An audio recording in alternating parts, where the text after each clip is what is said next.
আসসালামু আলাইকুম। হ্যালো বন্ধুরা, এর আগের দুইটা ভিডিওতে আমার এখানে 1 থেকে 20 পর্যন্ত সংখ্যাগুলো ইতালি ভাষায় দেওয়া হয়েছে।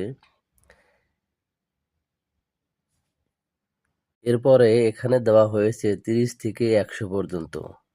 এখন কথা হলো 20-এর পরে থেকে যেমন 20-কে বলা হয় 20, 21, 21, 22, 23, এরকম করে 30 পর্যন্ত পড়ার পরে আবার তিনটা তিনটার পরে তিনটা উনো, তিনটা দুয়ে, এভাবে একের পর এক 100 পর্যন্ত পড়া হয়। পরবর্তী সংখ্যাগুলো শুধু যেমন 30 তিনটা, 40 কোয়ারান্তা, 50 cinquanta, 60 sessanta, 70 settanta, 80 ottanta, 90 novanta, 100 cento।